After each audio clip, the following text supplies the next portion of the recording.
There's been a great deal of talk lately about earmarks. Some members are even talking about bringing them back. Now, I grew up earmarking. I grew up on a ranch where we earmark cattle.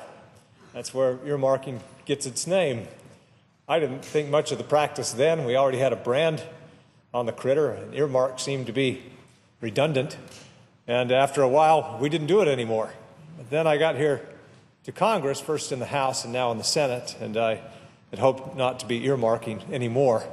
But when I got to the House, I found out that the practice was not just prolific, but rampant. And so I come here today after hearing that some people want to bring the practice back after we had the moratorium placed a couple of years ago, and urge caution. And let me explain a few reasons why. One colleague recently lamented the absence of earmarks, saying that earmarks are the glue that helps legislation get passed. I would say that it's a little more accurate to say that earmarks usually represent the lard that allows earmarks to squeeze through the door and get through to the president's desk. Senator Tom Coburn has spoken often about earmarks, and he said at one point, I think it's the best statement ever made about earmarks, that they are the gateway drug to spending addiction. Earmarks are usually small items, but they lead to massive spending overall. They leverage greater spending. Once you get an earmark in a bill, you usually vote for that bill no matter how big it becomes. And we had years and years of that. We shouldn't return to it. But now earmark fans have a new argument, spending oversight. They say that we can provide better oversight when we earmark. We'll keep better track of that spending. They argue that Congress is derelict in its Article 1 constitutional responsibilities, the power of the purse argument. By not allowing earmarks, we're somehow derelict in our duty. That's an interesting argument that we ought to explore for a minute.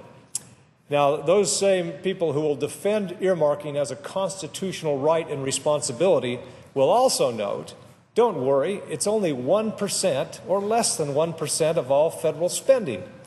Well, think about that for a minute. If it's our constitutional responsibility, why would we stop at 1%?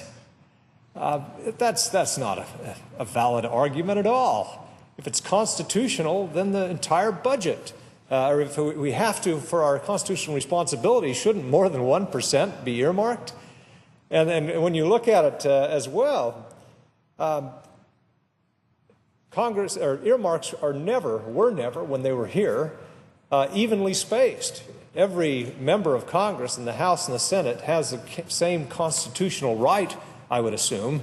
But with earmarks, you know that committee chairs or those on the appropriate committees get the lion's share of the earmarks when rank and file members get far fewer. So the constitutional argument is spacious at best. I do share a concern that Congress has ceded to agency bureaucrats and administration officials much of our discretion over spending decisions. The culprit is not the lack of earmarks, but the lack of oversight opportunities. The problem is we haven't gone through regular order for a long, long time. Right here in the Senate, this is a perfect example. We've only had 9 votes on Republican amendments on this Senate, or in this Senate chamber since July. 9 votes. This is the most deliberative body in the world. This is the body that's known, the hallmark of this body is open amendment process, open debate, unlimited debate. Yet we've only had 9 Republican amendments roll called in the Senate chamber since last July. That's no way to provide oversight. We've got to get back to regular order if we want to have oversight. We have a pretty dismal record lately on appropriation bills. We've become addicted to continuing resolutions, the so-called CRs. According to the Congressional Research Service, between fiscal year 1977 and fiscal year 2014, there were only 4 years in all that 30-year period where all appropriation bills were enacted on time. Only in one other year were more than half of them completed on time. The last year that Congress actually moved through all the appropriation bills and did it on time was 1997. That's the problem we're having with oversight. When you don't appropriate and authorize then appropriate appropriation bills one by one, you lose the ability to conduct oversight over the federal agencies and over federal spending in general. We've had an average of, since then, there's been an average of 6 CRs per year. This year will be no different. Let me just consider some of the other arguments that are made.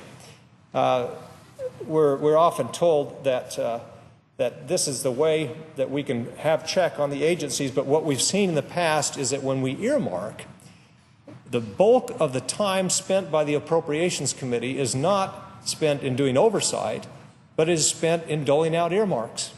2009, the last year we had a lot of earmarks. There were 9,000 earmarks in one omnibus appropriation bill. Now you tell me, what was the Appropriations Committee doing for months prior to that? I can tell you, most of their time was spent, and staff time, and what time should have been spent on the other 99% of federal spending was spent securing that 1% of federal spending that constituted earmarks for the members. So we're not exercising oversight with earmarks. We're abdicating our responsibility and spending far too much time on these earmarks. Let me just say there are 43 members of the Senate who are in their first 6 years in this body, myself included. I happen to spend some time in the House, so I have some perspective there.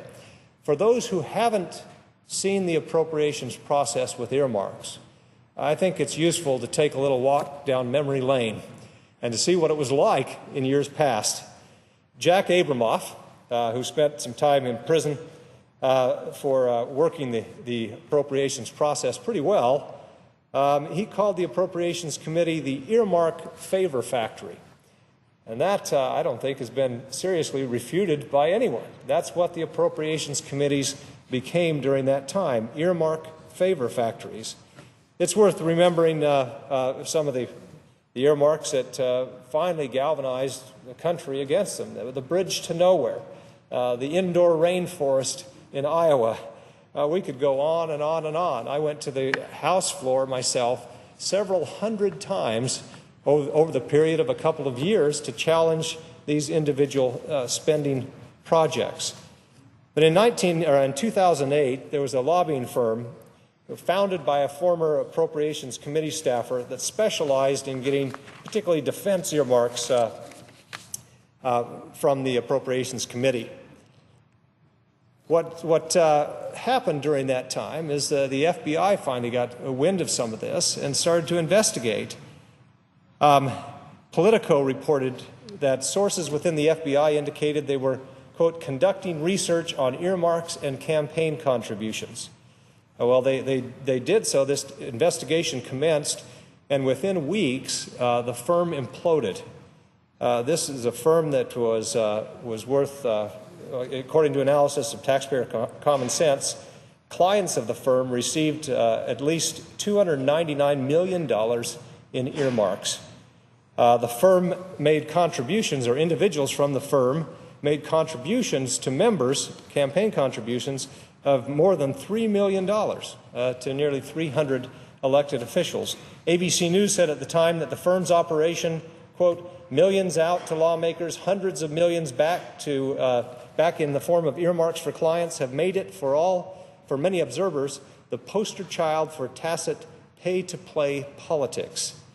Now, that was a time that I don't think we want to go back to.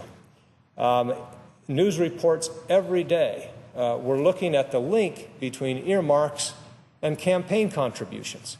There was a smack of corruption there. Like I said, this firm that was doing a lot of this earmarking, as soon as the FBI turned its attention to it, just imploded almost overnight and went away. There was great public distrust in the process, and as well there should have been. At that time, I remember going to the House floor and offering over a series of weeks 9 separate privileged resolutions asking for the Ethics Committee to look at that relationship between campaign contributions and earmarks. Finally, the parties, both Republicans and Democrats, and let me take this time to say this is not a partisan issue. Republicans as well as Democrats over the years past participated in this process of earmarking with equal abandon. And I'm not pointing the finger at either party, and there are members of both parties that seek to return to the practice. But we ought to remember that it wasn't good for this institution. And for those to say that we ought to go back to it, I just don't understand it. If it doesn't give us any better oversight, which I would argue that it doesn't, because we spend all of our time actually earmarking projects rather than providing oversight over the other 99% of government funding. If there's no constitutional requirement, and frankly, if it's just 1% of all spending, how can you argue that it's our constitutional responsibility? Why wouldn't we be earmarking more of it? And then with the corruption that comes with it, and I just don't know how that is avoided. I should point out that members will now say, well, it will be better now than it was before. Names will be attached to earmarks. We'll have total transparency. Let me just say that this investigation of this firm and others happened when there was transparency, when names were attached to earmarks. That didn't help. The corruption continues, and there's no way to police this project or this process adequately when we earmark in that way. Let me just say, I would encourage my colleagues to, when they hear members pining for the old days when we earmarked, remember that Congress went for decades and decades with maybe one here or one there on the margins. It was only in those last couple of decades, the 90s through about 2010, where we had a rampant corrupt process, I would argue, that we wouldn't want to return to. And so let's think twice before doing that, Mr. President. And